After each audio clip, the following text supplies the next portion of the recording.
dari Feli, kemudian Abdullah, kemudian Ira, dan para sahabat lainnya yang bertanya dua pertanyaan yang hampir sama, serupa. Yang pertama, Ustadz izin bertanya, untuk seorang perempuan, apabila sudah menikah, bagaimana urutan prioritas antara orang tua, suami, dan anak? Yang kedua, bagaimana cara berbakti kepada ibu? Padahal sering terjadi perbedaan pendapat setelah saya berkeluarga, atau karena akhlak buruk ibu, atau karena orang tua yang masih berlaku syirik.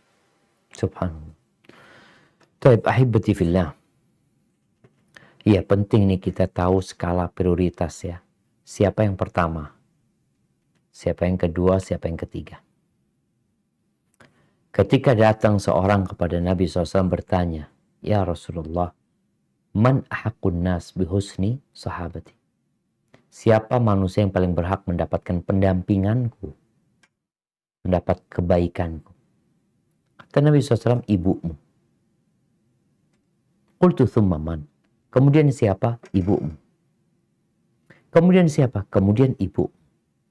Kemudian siapa? Bapakmu. Setelah itu yang dekat sama engkau. Sesuai dengan urutan. Jadi orang yang pertama harus kita berbakti adalah ibu kita, baru bapak. Lalu bagaimana ketika seorang menikah? Nah, ketika seorang wanita menikah, maka kita tahu akad nikah ini adalah akad yang sakral ya. Akad yang Allah menyebutnya wa akhadna minkum mitsaqan ghalidha. Istri-istri itu mengambil sebuah perjanjian yang besar. Pada akad nikah ini ada serah terima, ada ijab qabul. Di mana orang tua dari pihak perempuan, walinya menyerahkan anak perempuan itu kepada suaminya. Dan sang suami mengatakan, aku terima. Jadi tidak ada menyerahkan anak laki kepada perempuan, yang ada menyerahkan perempuan kepada anak laki. Disinilah para ulama menjelaskan bahwa tatkala seorang wanita menikah, maka urutannya yang harus dia berbakti lebih dahulu adalah kepada suaminya. Bagaimana Nabi menggambarkan haknya seorang suami.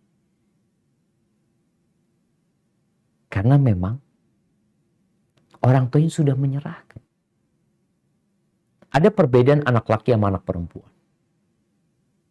Para orang tua yang punya anak perempuan, dia membesarkan anak perempuan tersebut, ya, sampai mengajarinya, menikahkannya.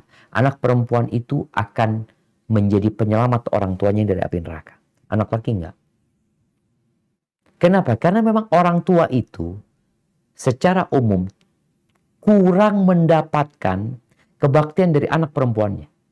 Karena anak perempuannya dibawa sama suaminya. Dibawa keluar kota, dibawa kemana, pergi dibawa, keluar dari rumah. Karena dia anak perempuan. Sehingga balasan untuk orang tua yang punya anak perempuan berbeda dengan balasan untuk orang tua yang punya anak laki. Yang punya anak perempuan, anak itu dapat menjadi penyelamat orang tuanya dari api neraka.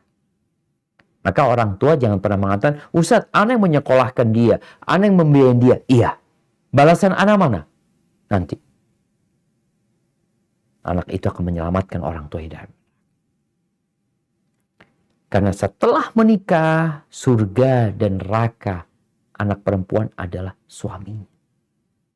Kalau suaminya mengatakan nggak boleh keluar rumah, nggak boleh keluar rumah. Orang tua telepon, nak engkau ke sini. Aku izin dulu sama suamiku. Iya, seperti itu. Suami mengatakan nggak boleh, nggak berangkat. Orang tua mengatakan, nak engkau setelah menikah kok nggak berbakti lagi. Engkau jadi kurang adabmu. Katakan, ayah engkau yang menikahkan aku sama dia. Engkau nyerahkan aku sama dia.